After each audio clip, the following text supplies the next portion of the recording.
All right, there we go. Let's get our Facebook folks in here and we'll start the show.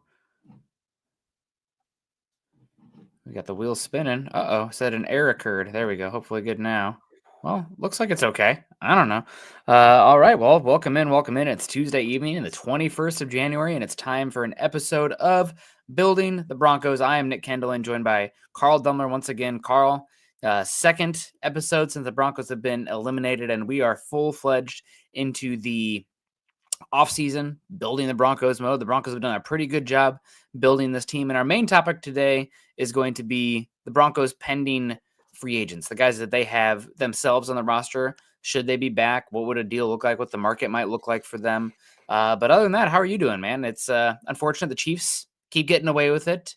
I feel like it's the meme right now. I don't know if you fell for it again, if you've seen that meme theme out there, but that's kind of where we're at with the Chiefs. So they're not that good. Well, Lord knows they're going to have something improbable to probably beat the Bills this week because I fell for it again. Yeah, there's some on Twitter that were pointing towards in the last 4 years, the Chiefs with getting favorable calls in some really big moments. I think like roughing the passer, it's a 10-1 difference. 10 times the Chiefs have gotten the call of somebody hitting Patrick Mahomes. 1 time that the Chiefs of hitting a quarterback have gotten it called on them. Same with like defensive pass interference. It's just crazy, the discrepancy there. And it's not even I've had some Chiefs writers that are like, oh, it's just everybody just hates the Chiefs and that's why they keep calling out the refs. I'm like, no, it's because we all see it. It's just crazy. Patrick Mahomes gets touched. Oh, you know what? That was pretty close to the head. We got to call that. And the thing that drives me nuts is he's weaponized a lot of it. Like once you leave the pocket, I think it's kind of like it's the quarterback's responsibility to protect the pass catchers. It's their responsibility to protect themselves too. And they're like Patrick Mahomes, especially wait until the very last moment to duck. And I know I'm all about quarterback safety, but it's pushing the envelope on that. It's kind of like Kenny Pickett in the bowl game a few years ago did the fake slide. Next time you slide, I'm taking your head off. Penalty. I don't care. Find me. Let's have a GoFundMe. And then you had the flop that happened with Mahomes as well. Josh Allen does it too sometimes. Let's be real. A guy that big, tossing the arms up. But it's just so hard for the defensive players already. What are they supposed to do? Then you have quarterbacks taking it to the nth degree, taking advantage of it. If they're already going to get a 15-yard penalty for breathing on them, make it count. I mean, God, it's easy for me to say, sitting here under a blanket. It's cold here in Seattle. It's cold everywhere in the United States. But I don't know. I'm real tired of it. And if they're going to call it no matter what, make it count. Mm-hmm. Yeah, if he's going to play those games, we'll play those games right back. I'd be telling every Bills player, hey, in the first quarter, you get a chance to lay that guy out. We're okay with the penalty. We just want him to know that we're not going to let this go. And, somebody that's, I'm sure, in our same boat here is David coming in with the $2 super chat saying, good evening, Broncos country. # let's go, Bo. Yeah, maybe there will be a day that we're all getting those calls for the Broncos and Bo is that top dog. And I don't think that'll be happening. But, a man could dream that we get to have all the fans coming at us. Oh, you always get the calls. Patriot fans, I know they're wishing they could get those days back with Tom Brady getting breathed on.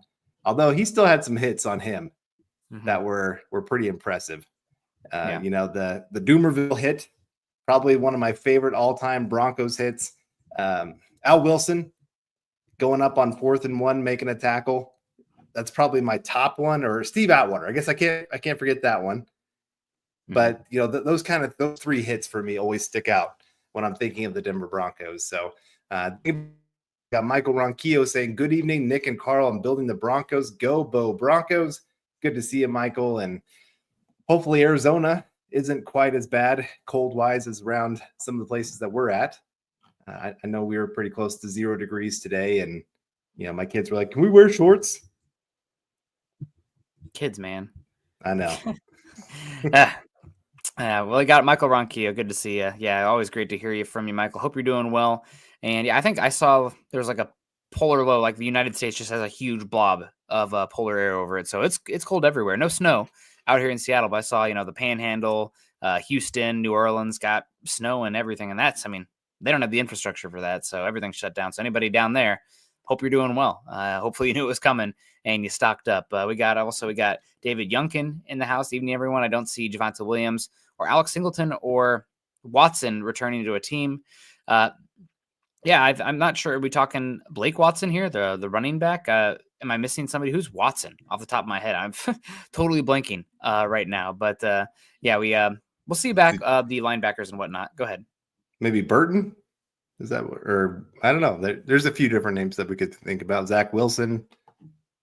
I think Blake Watson is the only one who comes to mind for me, but he's a undrafted free agent and he's under contract still. So like he might not be back because he doesn't make the team. But what do you go into the offseason with 90 man roster before you're cut down? He's definitely safe in the 90 man. You need people to take reps in summer OTAs and training camp. So Watson will be a part of that math, but we have a long way to get to 53. Getting into it first, Watson, if he does make the team right now, though, Carl, I would think he's probably an underdog to make the roster right now. You never know. Denver needs some help at running back, but they're probably going to make a big investment there, and he might be third or fourth in the pecking order. Definitely an underdog in that position. And talking about underdog is the place to play if you're a sports fan looking to win money while watching sports. Join over 5 million fans who are already playing on Underdog. With their pick'em game, you could win money by making entries with your favorite players. Compete against other players just by selecting higher or lower on 2 or more players' stats. And you could win up to 1,000 times your money. Turn every touchdown into a win with Underdog. With their champs game, you could win up to 1,000 times your money just by choosing higher or lower on player stats, such as passing yards, interceptions, touchdowns, and much more. Every dog deserves a second chance, and with the Underdog Rescues, you can get your money back and receive a promo if an early injury causes your entry to lose. Download the Underdog app today and use code MHuddle to get up to $1,000 in bonus cash instantly. Again, download the Underdog app today and use our code MHuddle to get up to $1,000 in bonus cash instantly. Every player, every touchdown, just select higher or lower on Underdog. Must be 18 plus, 19 plus in Alabama, Nebraska, 19 plus in Colorado. For some games, 21 plus Massachusetts and Arizona, and present in a state where Underdog Fantasy operates. Terms apply. Void in Colorado. Concerned with your play, call 1-800-GAMBLER or visit ncpgambling.org. Arizona, 1-800-NEXT-STEP or text NEXT-STEP to 53342. New York, call the 24/7-HOPE line at HOPE or call the 24/7-HOPE line at 1-877-8-HOPE-NY or text HOPE-NY. Man, first time I fumbled that trying to get through that read there, but we made it. And who also made it today? Duke Rose. Great to see you. It says, hey, what's up, Nick and Carl? Would you rather have Walter Nolan or Deanne Walker or even Alfred Collins? So for me, it really depends on what you're looking for. I think the most talented player on this list here is Walter Nolan. He's going to be down there at the Senior Bowl. He's a totally different – all these guys are different. Walter Nolan's more of your – classic 3 technique with some 4-eye ability, but he's probably the most athletically gifted of these players. He's a little bit boomer bust right now, but the flash, like if you took Walter Nolan's best 10 plays, you'd think he's a superstar, an emerging superstar, but there's a lot of low impact play snaps out there as well. But Walter Nolan, talented as it comes, I think he was the number 1 overall recruit, was in that super recruit class to Texas A&M a few years ago when they paid all those guys to come there. Deanne Walker, a lot of hype coming into the season. I like the flashes a lot. Kind of a weird player. He's got a really terrible base, and I hate to say, easy for me to say, but like a kind of somewhat of a sloppy build. Stands upright in his stance, but he's a really unique player. He's so big and moves like decently well, but I don't know how he can like take on double teams. He's really top heavy, but with the size and everything, what is it, 6'6", 360? I do not want him playing nose tackle. I think with his body type and how he plays pretty tall against like double teams, I don't know how he'd anchor very well, but maybe some 4-eye. He's a unique player. And after that, Alfred Collins, what is he? He's like 6'3", 6'4", 335 pounds. He's probably the second best run defender in this class. And I don't think he's a very good pass rusher per se, but he's got massive length. He can control multiple gaps and would be much more of a true nose tackle than Denver's had for a number of years now. I mean, DJ Jones has done a good job there. Roach has done a good job too, but you're talking about undersized guys with limited length. So Collins, I think he could actually 2-gap. And now does Denver want a 2-gap? I don't know. But he's much more of your classic 2-gapping nose tackle, shade 1-eye or shade 1 or anything like that. So out of that list, the best one's Walter Nolan. I'll probably take Walter Nolan, but you probably can get Collins round 2, round 3. We'll see how testing goes. And Denver could certainly use any of those guys along the defensive line. But you're probably having to use pick 20 on Walter Nolan if he's there. We'll see, though. I mean, I don't know. There's always stuff. Dane Brugler had him in a mock draft where he fell to round 2, which I thought was pretty surprising. So I'm not saying there is anything in the background there, but it's one of those things like the tape doesn't really match that slot, in my opinion. Is there something unsaid going on? But we'll see. Yeah, he didn't have a ton of hype going into this season. You know, I think he had a great year. And so I think there's still some catch up going on. And like I said, Senior Bowl will be big for him, getting that opportunity to get in front of coaches and media. And if he has a great week down there, probably, like you said, the odds of him even making it to pick 20 will be pretty slim. So I love him. I love his game. And I think he fits what the Broncos like to do. And especially, you know, you bring back, I mean, since we're going to talk about some free agents here, like DJ Jones. That's going to be probably the biggest name of the free agents the Broncos have. Of do you bring him back? Do you not? He had a great year. I mean, we kind of made fun of him there for a couple of years where he just kept falling about every other play to the ground. But this season, that guy, he stepped up his game, had some incredible awareness. I think he had some of the best awareness of any of the defensive linemen where, you know, understanding when to shed his block, get in there to make the play, when to hold up on the double team to let somebody else go make the play. Really impressed with him. I'd love to see the Broncos figure out a way to get him back on maybe a 2-year deal, you know, where 1 year is guaranteed and you kind of go from there. And then if you bring in a guy like Walter Nolan, where, like you said, he's not a refined player yet. He's still got a lot of things to work on to be that consistent player for you. But the flashes are incredible. And so if you can have him his rookie year playing maybe 25% of the snaps and having him fully, you know, 100% on the field, you know, or when he's on the field being 100% and able to go and just say, hey, go hit somebody. I think that could be a guy that could be very productive for you as he learns the position and grows in the NFL. Because, you know, we've talked about it before on here. Defensive line is one of those positions. It is so different from the college game to the NFL game. You know, you're going against fully grown men in the NFL that have good technique, where in the college game, it's hard to find 2 good offensive linemen, let alone 5 that can hold up. And you can find yourself advantageous matchups to get a guy free. And so I think it would be great to get him in here, give him a year where he's not having to be the man on the defensive line, but can go make you a few plays, kind of like they did with Jonah Ellis this year, you know, where he didn't have to be the starter day one. He could kind of build into it. And when he was on the field, he was able to make a really nice impact. I saw he made, I think the rookie team for the defense this year, first team. Yeah. Pro Football Writers of America. Yep. Yeah. So great to see for him. Kind of treat Walter Nolan that way. Deon Walker, like I said, it'd be good to get him into an NFL weight room and just kind of see what you could do with that lower body. Because yeah, it just concerns me because he was in an SEC program. And Kentucky did not. I mean, it's a basketball school, but like there's opportunity. It's not like he's coming from, I don't know, Saginaw Valley, name that comes to mind, where it's like he has no idea what a professional strength and conditioning looks like. Sorry to any Saginaw Valley strength and conditioning coach out there, but you know, not the resources. It's not your fault. Right. Like a SEC school. So I don't know. It's a little funky there. But yeah, no, it'll be interesting. We got Eric Flynn, been sick for a week now, finally catch a live show. Well, hopefully it wasn't norovirus, because I can tell you that I didn't enjoy that. But yeah, good to see you, Eric. Thank you so much for the support and joining the live show. But yeah, bringing it back here to our conversation of Broncos free agents. The biggest one for sure is DJ Jones. Like you mentioned, I would love to bring him back. It did sound like in his end of season interviews that he's probably looking for more than what Denver has hinted at offering or what the agent and the team has offered.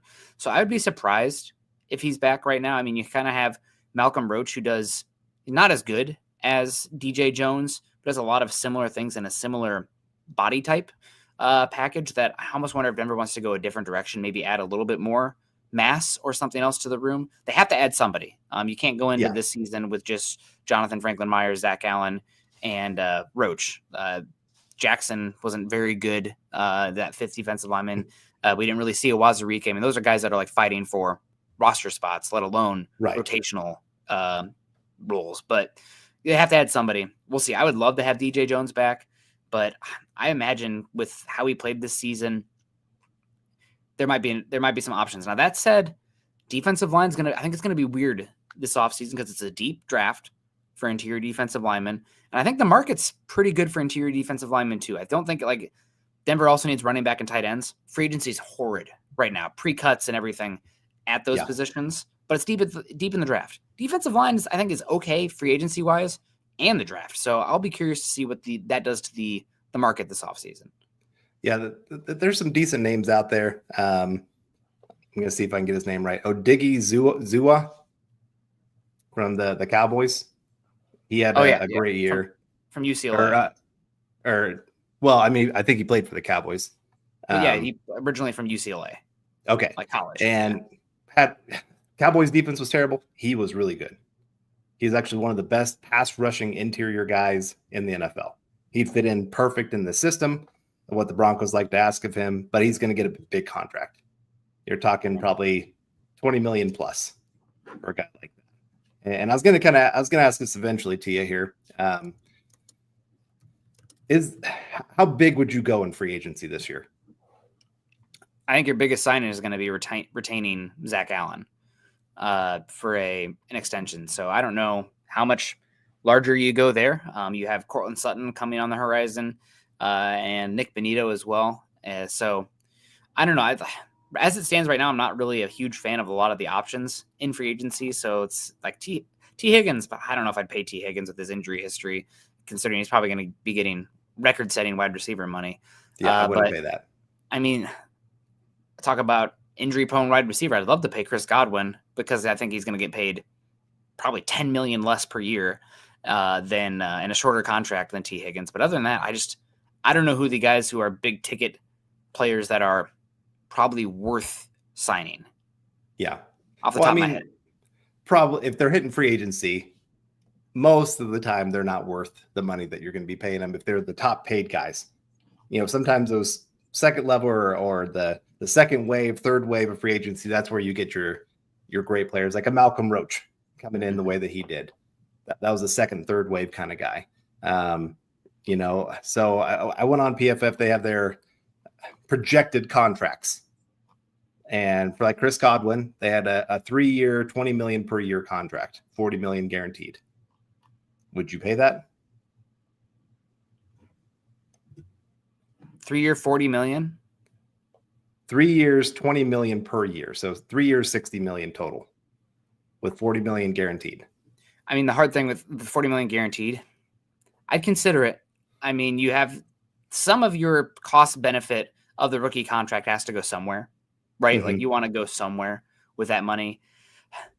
I hate paying open market wide receiver money. It also probably means that you're pivoting from Sutton because I don't think you pay that with all the offensive line payment already in there. But I mean, I think Godwin is a piece much different than what Denver already has, and he'd be a good one. Yeah. But that's a lot. So I know we'll get into the Broncos free agents, but I just wrote down a few of the contracts that they had of some guys the Broncos would maybe consider some positions. So like safety, they have Cameron Bynum, 3 years, $14.25 million per year. Let's see, who else did they have? Hufanga. They had a 2-year. Yeah, they had a 2-year, $12.5 million per year. Possibly. I mean, injured. I don't know. The money's got to go somewhere, Carl. I think you probably linebacker. You might see a big investment. So there's going to be an interior defensive lineman paid, I'm assuming, and maybe like a veteran 1-year safety that can raise the floor of the room if you're not happy with PJ Locke, which still gives you options in the draft early, but nothing where like they're not going to pay. I don't think they'll pay Javon Holland, right? Like record-setting safety money. I don't know if that's where I would be going with the contracts, especially after Budda Baker got paid pretty well recently. So I don't know. Yeah. It'll be interesting. I think it's more going to be caught. I mean, we heard Sean Payton, George Payton mentioned that maybe Denver's not going to be overly aggressive, big splash signings this offseason. But again, I look at the market. I just don't think there's many big splash guys available right now. So that's before cuts can happen. And even the top guys on the free agency list, half of them are going to be retained by their teams. So it'll be interesting to follow. But Denver does have money to spend. I think most of it will be internally with that Zach Allen contract. So one more position, two guys. Aaron Jones, 2 years, $7 million per year. Najee Harris, 3 years, $11.5 million per year. I don't think I'm paying Harris that. Jones is interesting because he brings a different element to your room, especially, and I also like that it's shorter for the position as well. It feels like more of an outside zone guy, though. So running back's one where I'm keeping an eye on, see if there's any cuts or anything there. It's unlike last season, it was an awesome running back crop for free agency. This year's pretty barren, unfortunately. But, we'll see what happens. And the next guy I want to talk about here for the Broncos, Javonte Williams, probably exceedingly likely gone. Did not have a good season in Denver. But that said, pretty good pass protector. Knows the system, been in it for 2 years. I don't think he would be interested in it by any means, but like something like 2 years, 1 year for next to veteran minimum, like take the J.K. Dobbins deal where it's really cheap. Maybe you offer him something like that, low guarantees, and he might not even make the team. But then you go into the draft where it's like, right now it feels like Denver has to use one of their top 3 picks at running back, no matter what. Right. And like you still probably go that way, but you're not like sunk on offense where like next season going with Estime, McLaughlin, and Beatty. I mean, that's probably the worst running back room in football, if not, pretty darn close. And it's not a good draft or not a good free agency cycle to do that. So maybe there's something where it's like close to veteran minimum to bring back Javonte Williams. I don't think he'll go for that, right? He's probably worth more than that just for his pass protecting alone. But that's kind of the realm I'm looking for just to stabilize the room a little bit. Yeah, and he might have to go for it just because who else is paying him? The rest of the league saw what he did this year, or lack of what he did. Mm-hmm. I know pass protection is a really nice element for him to have, but that's not enough to pay much more than minimum for the NFL on a 1 year kind of deal. Like I said, I have a hard time seeing exactly how he gets much more than that on the open market. Yeah, not a lot of options out there in free agency.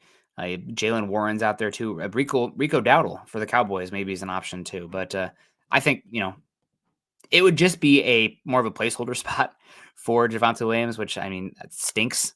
He should probably be replaced, but that way you're not going into the draft with a gaping hole in the roster, which is just never a spot you want to be when it comes to overall talent acquisition via the NFL draft. More Broncos here. So those are probably the main 2 snap getters that are of note for the Broncos. Some next guys that are worth mentioning. Michael Burton, fullback, starter, special team standout. Cody Barton, starter this season, linebacker. And Justin Strnad, starter as well. So you have 5 starters set to be free agency. We've talked about it since the beginning of the season. Denver was really not happy with their linebacker room. They were trying to add talent. That was before the Alex Singleton injury. They brought in Christian Welch there for a little bit from the Packers, who doesn't stick long on the roster. Barton was not very good, but he was better than Strnad, who came in and started. With all that said, I wouldn't mind Strnad coming back as your 4th linebacker type because he's a good special teams player. And I think in like spot starting areas, that's fine. But I don't think I'm interested in bringing Barton back for probably get a pay bump compared to what he got. I think you got to look to improve that room. That's probably the spot I feel the most comfortable in saying that Denver is going to make some decent compared to market acquisition this offseason. I would agree. I mean, I think it was pretty obvious. Pretty much everybody out there, the defense over that last month, teams figured out. Go after the linebackers, go after PJ Locke. And you're going to have a lot of success. Get them having to chase after running backs, tight ends, whoever, and you're probably going to get positive yards on that kind of play. And then in the run game, we saw a lot of times where teams were trying to do a lot of misdirection and they would overcommit. They just were not playing smart football. I really enjoyed Strnad for a few games there. He had some real promising plays where he looked like he was reading the field well. And then teams just kind of figured out, especially once Riley Moss went down, it's like, okay, Broncos went to a lot of zone coverage and those guys just didn't have the click and close athleticism, because they were already late diagnosing. And then on top of that, they're not very athletic. Yeah. And so teams just were like, oh, this is pretty easy. And guys, there's nobody within 3 yards. We're just going to march down the field 10, 15 yards a play. And so it was rough to watch. You're like, you're right. We have to upgrade that position if you expect the defense to be top 10 next year. Mm-hmm. Yeah. It's a no doubt spot. I would say, just to toss in as well, McLaughlin was part of the issue of that, the inner triangle of coverage and space with the lock and the linebackers, but he's fine on the undrafted free agent contract. The guy we didn't mention there, so I'd like Strnad back, depth piece, probably close to veteran minimum, special team standout. Seems like a good guy as well. Don't want him starting, but, that's Denver's going to have some areas that were thin this season with the dead cap, and linebacker was one of them, and Strnad has stepped up with injuries. So what would like him back for cheap special teams? If not, let's say he gets a little better deal elsewhere, then you can find Justin Strnad out there. Burton, though, I mean, there's just not a lot of starting fullbacks out there, but Burton, Sean Payton seems to like him. I know that he has the special teams ability as well. I think Burton will be back for Denver. So we got David coming in here talking about the defense. We said, would you mind an edge rusher at pick 20, all caps edge? There's not a lot of path for the Broncos in edge snaps right now. You have Benito obviously coming off of a all-pro season. Cooper was just resigned. You got 3 years left of Ellis, who was a Pro Football Writers of America rookie all-pro, and Tillman was a excellent player for the Broncos depth-wise. So edge is so valuable and important that if you loved a guy who's like far and away your highest grade, I think you consider it still all the same, just because over a long enough time period, the next 3 years, if you have a chance to get an alpha edge rusher, you shouldn't shy away from it. But I think that's probably more of a 2026 draft proposition. Let's see what Benito does this season. Cooper, second-year contract. Does Ellis take a step forward? Tillman, year 2 in the NFL. But let's say Mike Green or Michael Williams, who you adore, Denver has them as top 5 grade, and they fall to pick 20. You probably don't overthink it. You trust your board and your evaluators and take the talent. But odds of that happening at edge, not likely. So, I mean, there are a couple edge guys that are a little bit bigger in size. Shamar Stewart. I don't think he'd be an edge for Denver. I think he'd be much more of a 4-eye, JFM role. So that's why Nick Scorton. I don't think he's a fit schematically. I think he's more hand in the dirt 4-3. But yeah, I mean, maybe.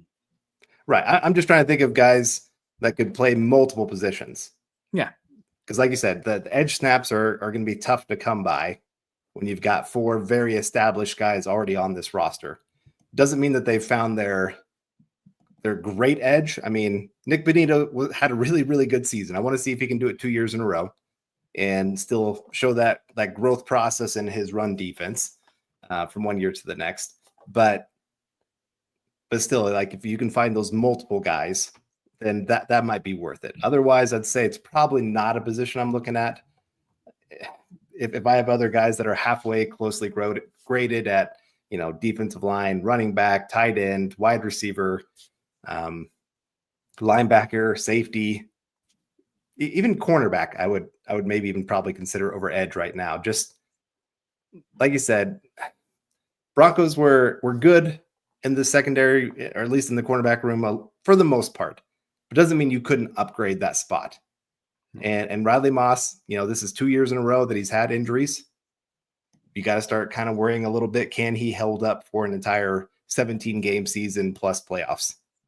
So you might be trying to add a little bit more depth to that kind of room. So, edge is probably pretty far down on my list of positions that I'm considering for the Broncos. Yeah. Same with cornerback. I mean, you can never have enough talent. You maybe do some reshuffling there if you can add somebody, but it doesn't really set up that way for the Broncos. Continuing here, so I would like Burton back. Strnad back would be fine. You start to get to some of these special teams guys. Dixon, he's an interesting one because you have a new special teams coach coming in here eventually. Same with Broncos standout special teams player Tremont Smith. So on the surface, I'd like both those guys, but I don't think it's as cut and dry, given you have new leadership coming into that room. And Dixon was good for part of the season. towards the last month, I mean, and this is kind of true of a lot of Bronco players, that last month was pretty rough for a lot of guys. And Riley Dixon, for the first about 8 games, I would have put him in there with being a top 5 punter in the NFL. Just, he was an incredible weapon at getting teams pinned back and us winning the field position battle. But then he started kind of getting a little bit more wayward as the season progressed. So if you can find an upgrade, I'm not going to fight it. But at the same time, if you don't think that there's somebody better out there, then don't lose the guy. And like I said, it's hard to know when you don't know who the coach is. It's kind of like when you're doing mock drafts and you're like, oh yeah, the Raiders would like this guy, but we don't know who their coach is going to be.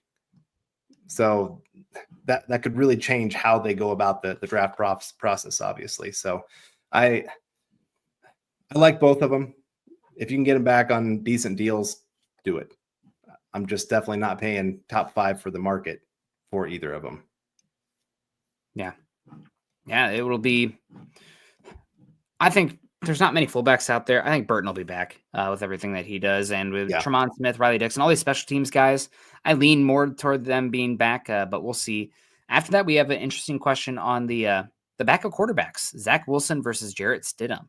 I think it'll be Stidham back in Denver. Personally, I think Denver would like Wilson back, but given bad quarterback free agency, bad quarterback draft this year, I think somebody's going to give Wilson a little bit more money than Denver probably wants because he had Bo Nix in place. I think somebody's going to be tempted by the resurgency of a guy like Sam Darnold. The talent is still there with Wilson's arm. He's had that football rehab in Denver for a season. I think that he's going to get paid more by somebody else, another opportunity elsewhere, and Denver has Stidham to fall back on. And even Stidham, they asked him after the season, what are your thoughts on coming back to Denver? And he knows if he's coming back to Denver, it's as a backup. He's not competing for the starting job moving forward. And he was like, yeah, I want to be back here. This is where I want to be. So I think he understands more that his career for the rest of his time in the NFL is probably going to be a backup with some spot starts if a guy gets hurt or something like that. Where, like you said, Zach Wilson probably still has those aspirations to be a starter somewhere. And some of these teams that are not picking top 3, top 4, and will miss out on the top 2 quarterbacks in this draft. And I mean, somebody's going to get Sam Darnold. I think that's going to be interesting to see how much he gets paid. Yeah. Do you pay him as a top 10 quarterback after having a top 10 quarterback season? Probably not. He'll probably get like a Baker Mayfield-esque contract, that mid-tier. And I see the comments coming in here. Butler, Jason saying they would rather have Wilson over Stidham. I would as well, but I think somebody's going to be willing to pay Wilson more. And also they're probably going to be able to offer Wilson a chance to compete for a starting spot. You're not getting that in Denver. And he's still really young. I just can't imagine that he's going to be okay being relegated to backup versus a chance to start and compete, where Stidham's in a different area of his career now. What is it? You entering year 6, year 7 in the league. Yeah. And he's been a backup most of his career. Mm-hmm. So, where Zach Wilson spent a good chunk of his career as a starter, there's just a different mentality going into that. And so, yeah, I think you could get Stidham back on a, 2 years, $7 million per year contract, I would say. Yeah. A lot of kind of pretty much what he just had here with Denver. Maybe a little bit of a pay bump. Inflation. You got a little bit more to spend, inflation, all of that. Knows the system, so you feel more comfortable with him being in the building. And he seems to really get along well with Bo Nix. Mm-hmm. I think that's an underrated quality of just what this team brought this year is a locker room that got along. They liked each other. Mm-hmm. There's the weird picture. I mean, okay, I say it's weird, but I'm sure their wives kind of did this of the matching pajamas from all the quarterbacks and their wives. And I mean, it's funny. That's great. Like I said, it's great that they get along and they're not doing I remember the Joe Flacco and Drew Lock, and they're asking Flacco, hey, are you going to help him out? No, I'm not going to help this guy learn to take my job. And I don't blame him, but you could tell there was not much love between those two. So like I said, I'd love to have Zach Wilson back. I just think he's probably going to get himself a chance to go do something in the NFL. Yeah. I mean, I'd be happy with Wilson. I just think that again, I think he'll get a chance to compete for a starting spot somewhere next season.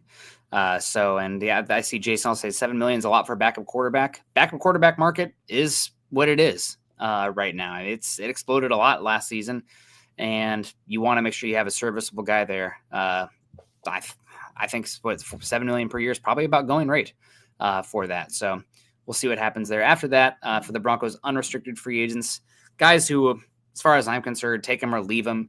Matt Parrott, offensive tackle, swing tackle. Zach Cunningham, linebacker, Broncos brought in mid-season.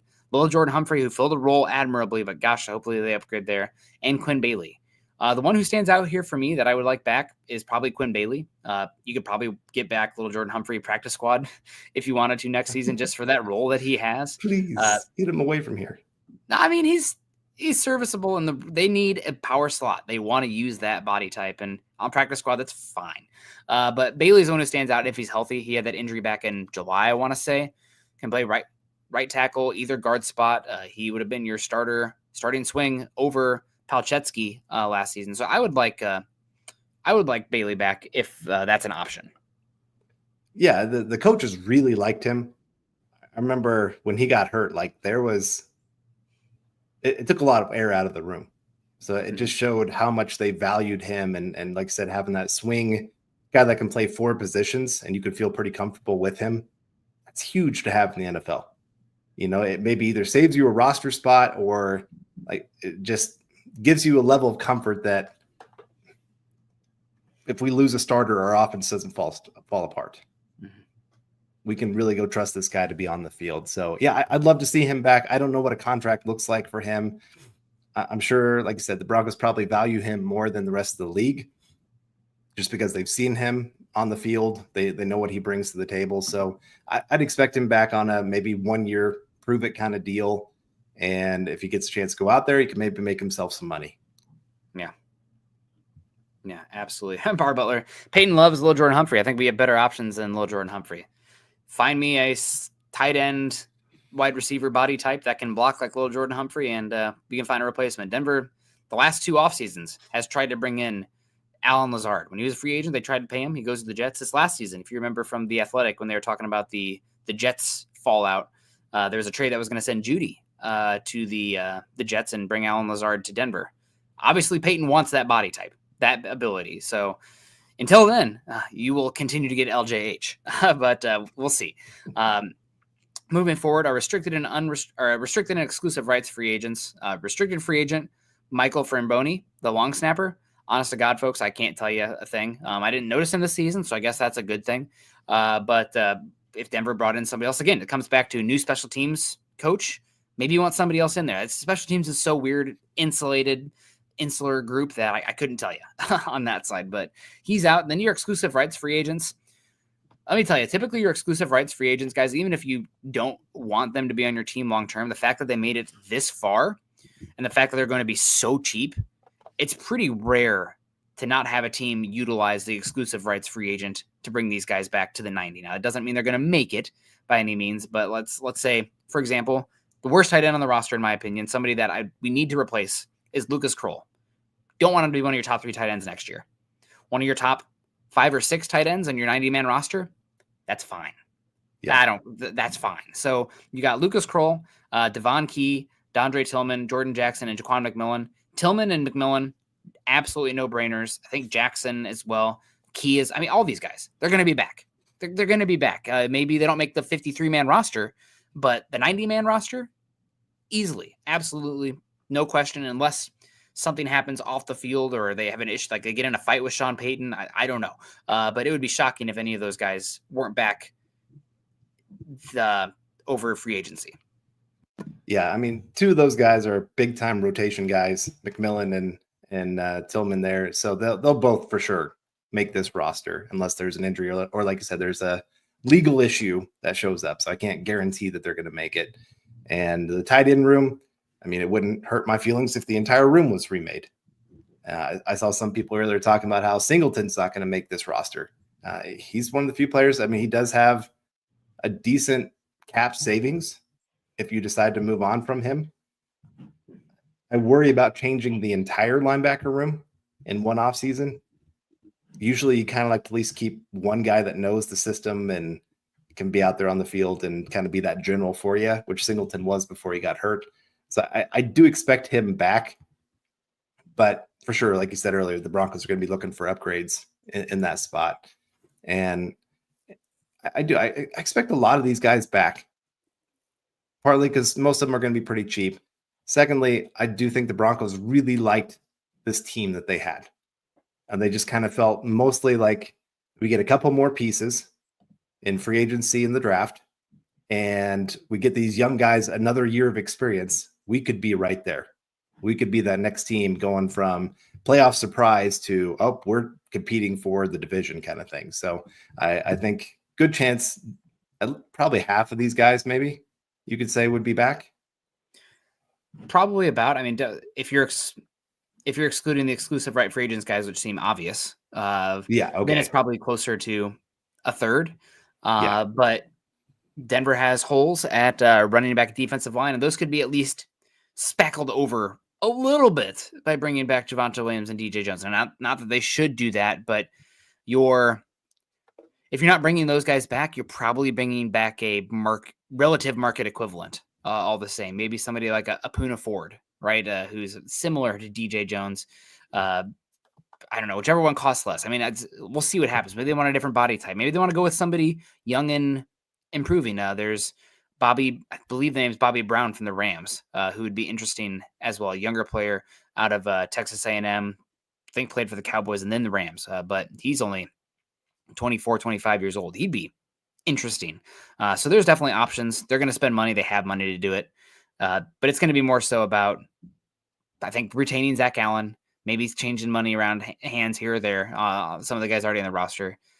Maybe make a big splash signing with like a guy like Zach Bond or Greenlaw. I don't know. You'll have to figure out a lot of the medical stuff. But they have money. It's just looking at the actual market. I don't think you should spend money just because you have it, right? That's a little foolhardy, and I just don't know where's the obvious upgrade. Yeah, usually the teams that spend the most or get the biggest names rarely end up seeing great return on that. You know, I remember Washington used to do this every year where they'd go spend huge money and everybody going, oh, Washington, here we go. They're going to be great this year. And then 2 years later, they're cutting every single one of those players because they're not living up to their contract. And, you know, the Broncos have been fortunate in the past of some of their big spending, you know, bringing in like DeMarcus Ware, Aqib Talib. But even those guys weren't like top of the market. They were kind of those, you know, like third, fourth level, or not third, fourth, but like third or fourth in their grouping. And Broncos got fortunate. They fit in perfect, worked out that way. And so linebacker, like I said earlier, is probably that one position I wouldn't mind seeing the Broncos go after one of the biggest names out there. You know, Zach Bond, I know he's just had his 1 year, but he was all pro and he's got athleticism. He showed pretty well. I do worry a little bit about how those guys leaving the Eagles leave. You know, he was surrounded by a lot of talent. Yeah. If he comes to a less talented defense, can he still do all the things that he was doing before? And I'm not trying to say the Broncos are an untalented defense. It's just that Eagles defense is pretty darn loaded, especially in front of him. Yeah. I mean, Jalen Carter would make anybody look good. He's unbelievable right now. But yeah, you guys let us know in the chat if there's anybody else that really stands out for you. I would love to bring back DJ Jones on, you know, a 3-year, $9 million per contract, $8 million per. I don't know what he's going to get, but he'll probably get more than that on the open market. That'd be fine. Maybe a Singleton restructure, give him an extra year and chop that money down coming off the injury. I don't know, something like that to free up some cash. And I'd love Denver to bring in a running back. I just looking at the market, it's not very good. So I don't know. And we went through the whole episode not even mentioning Justin Simmons as a free agent, right? So, you know, he wasn't amazing for Atlanta this season, but would he want to be back here? I don't know. Does Denver want to have him back? I don't know. But PJ Locke is definitely up. His spot is up for grabs, for sure. So we'll see. Denver's got the ability, and they got plenty of areas they can address the roster. I think it's easier to say areas they won't address. Starting quarterback, probably your X receiver, although maybe in the draft you go that way. Offensive tackle, offensive guard, edge rusher. I can't imagine them paying an edge rusher, and cornerback. After that, everything's probably up for grabs. Yeah, they could go a lot of different ways for sure. And it's nice that the Broncos have options. It's not that they're locked in of, hey, we have to go this way, or we have this major hole. I'd say, like I said, linebackers a hole, running back, tight end. Those are the ones, but two of those, the draft is incredible at running back, tight end, and even not linebacker, but like interior defensive line, pretty good group. So I think you could do some upgrades for that group as well from the draft. And I wouldn't mind if the first three picks were defensive line, running back, tight end. I'd feel pretty darn good about that for the Broncos. Yeah. And I see people talking about Strnad in here. You're bringing back Strnad to be your fourth linebacker and a state special teams guy, if you did bring him back. Sanders is kind of a wild card at this point, a lottery ticket. You can't go into the season expecting him. You need to add somebody to go with Singleton in that room, and you have the resources to do it. So we'll see what happens there. But yeah, guys, that's going to do it for us today. Shout out to our guys, David Papa Bear Mickelrath, Michael Ronquillo a few times, Duke Rose as well, Eric Flynn, great to see you, Jared Carmelo. Thank you guys so much for the support. Make sure you're following Carl and I on Twitter. Carl's at Carl Dumler MHH. I'm at Kendell MHH. Also, make sure you're following us at Mile High Huddle. If you haven't done so yet, we're at facebook.com/Mile High Huddle and facebook.com/Mile High Huddle pod. And as that ticker says there underneath, please subscribe, like, and share. Hello to Pearl. Good to see you. Sorry about your Facebook going down again. Any final words, Carl? No, I think the nice thing is a lot of the Broncos needs line up well with how this offseason's setting up. Yeah. As you said earlier, the linebackers are looking pretty good here. Safeties are looking pretty good in free agency, and the draft is setting up well. So I think the Broncos realistically could improve this team and become very, very competitive next season. You know, whether they're truly up there with the Chiefs, I'm not quite sure yet. Got to still see what they're going to do, and do worry a little bit about the Bo Nix sophomore slump. It is a real deal. It happens to a lot of guys out there. But I like where the Broncos are going. They've built a really good foundation this year. Now it's just time to build up the rest of the building. Yeah. We'll see what happens. Appreciate everyone. Have a good rest of your night. Continue to use kindness and compassion. Go Broncos.